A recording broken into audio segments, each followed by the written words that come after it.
Heretic's fork. A collar with two sets of metal forks at each end. One set was placed under the chin and the other at the sternum, and the device was secured around the neck. This forced the victim to keep their head raised, leading to severe discomfort and sleep deprivation. The person would be asked questions or just be left there, while the fork slowly pierced through their neck and jaw, and this lasted until the victim could no longer hold their head raised. Scold's Bridle. A metal framework is worn on the head, featuring a gag to silence the wearer. The part inside the mouth had spikes, which lacerated the tongue in case of movement. It was used to punish women considered to be nagging or gossiping too much, effectively humiliating them in public and restricting their ability to speak. Blood Eagle. A brutal ritual where the victim's ribs were cut from the spine and spread out to resemble wings, while the lungs were pulled through the openings, causing a slow, agonizing death. Scaphism. Known as a very cruel way to cause death, it involved trapping someone in a boat, where they would cover the person in honey and milk to attract insects while also feeding them the same mixture to force them to constantly poop and vomit all over the boat, thus attracting even more insects. The insects would continuously bite the victim and try to get into his holes until he died. Every morning they would repeat this process, making this one of the most brutal and long tortures, with one man who managed to survive 17 days before passing away. Branding iron. A hot metal stamp was pressed onto someone's skin to leave a mark. This was very painful and left a scar that stayed forever. It was a way to punish someone and remind them and others of what happened for their whole life. Brazen bull.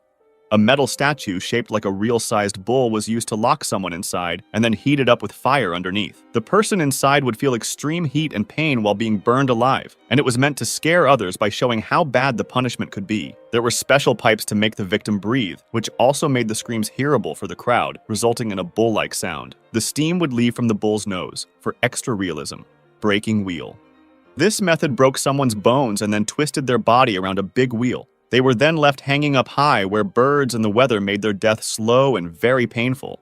Breast ripper. Used as punishment, especially for women. It was heated and used to tear the skin of the breasts, serving as a severe punishment that left lifelong scars and pain. Cangue. A big, heavy wooden board locked around someone's neck made moving or eating hard. It was a way to shame someone in public, making their punishment not just about physical pain, but also about feeling embarrassed in front of others. Castor oil.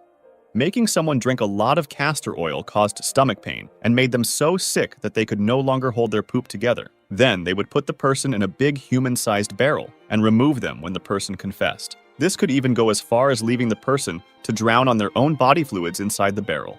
Choke pear. A metal tool that was put into someone's mouth or anus and then made bigger on purpose. The tool would stretch the tissue to the point of no return. Head crusher. As you can understand from its name, this terrifying device slowly tightened around the head, causing severe pain and eventually crushing the skull. It was used to extract confessions or as a brutal punishment. Iron chair. A chair made of iron with sharp spikes on the seat and armrests. The person would be forced to sit on the chair for hours, sometimes days. Keelhauling. Keelhauling was a severe maritime punishment where a sailor was tied to a rope and dragged underwater from one side of the ship to the other, passing under the ship's keel. If the person did not drown or get vital damage from the rusty and sharp wooden body of the ship itself, they would just do it again until the person was no longer alive. It was feared for its brutality. Lingchi. Also known as death by 1,000 cuts, this was a form of execution used in China, where the condemned person's flesh was systematically cut off. They would take small pieces from the flesh to the point where the rib cage was visible. This would go on for hours until the person was finally dead. It was intended to cause maximum pain and suffering before death. Pendulum. A method involving a sharp blade suspended above the victim, which slowly lowered with each swing. The blade would move just like a pendulum, cutting deeper cuts in the victim every time. Rack. The person would be forced to lay on a rectangle-shaped wooden rack that stretched the victim's body by pulling the arms and legs in opposite directions. It caused incredible pain and could lead to dislocated limbs and torn ligaments. It was mainly used as a method to get information. Scavenger's daughter. A compression device that forced the victim into a crouched position, compressing the body and causing immense pain. It was the opposite of the rack, focusing on compression rather than stretching. Pau de Arara.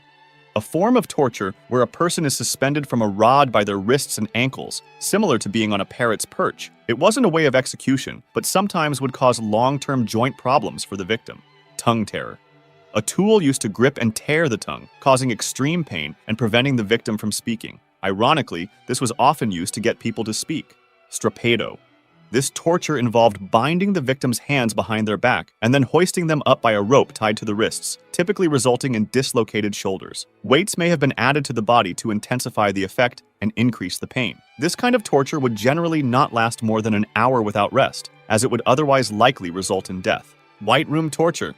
A method where the victim is placed in a completely white, soundproof room with no windows or distinguishing features. It was used as a long-form psychological torture method and often caused people to go crazy.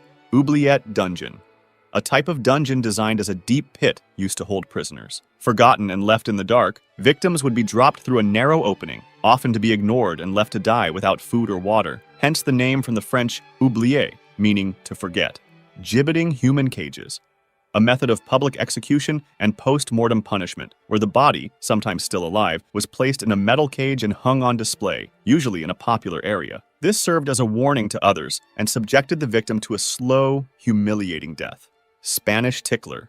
A terrifying instrument designed to rip and tear flesh from the body. It was designed as a metal claw and would be constantly and slowly used on the victim. At the start, it would tickle the victim, but after a while, it would mutilate the skin. Bamboo torture. A bamboo would be put inside a person's anus, and it would be left there. The bamboo would grow really quickly inside the man, causing incredible pain. It was sometimes left until it exited from the other side. Flaying alive.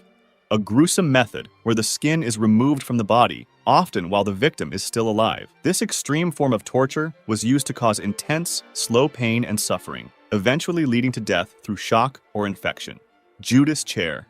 A torture device featuring a pyramid-shaped seat where the victim was placed at the top, with ropes used to lower and suspend their body weight onto the sharp apex. The chair would slowly rip the person apart. Iron Maiden. A tall, coffin-like chamber with spikes on the inside that would pierce the person placed inside once it was closed. Spanish donkey. A sharp-angled wooden device on which the victim was forced to sit, straddling it like a donkey, with weights attached to their feet. This would increase pressure and pain on the body, often causing severe injury to the legs and spine until the victim was ripped apart by their body weight. Crocodile shears. A torture instrument designed to cut off the victim's limbs. The shears had a heated, serrated edge, forming a crocodile's jaws, and were often used on metalworkers or to punish those who attempted robbery. Chinese water torture. A method where water droplets are repeatedly dropped onto a person's forehead for an extended period. This causes psychological distress and can lead to extreme anxiety and even madness as the constant drip becomes unbearable over time. Thumbscrew. A device that applied painful pressure to the thumbs or fingers. By tightening the screws, the device would crush the digits, causing intense pain. It was commonly used to extract confessions or punish thieves and other criminals. Whirligig. A torture device that spun the victim around at high speeds, causing disorientation, nausea, and potentially physical harm due to the centrifugal force. Shout out to these guys who are the first patrons that support my channel. You can end up on this list as well. Check out the link in the description.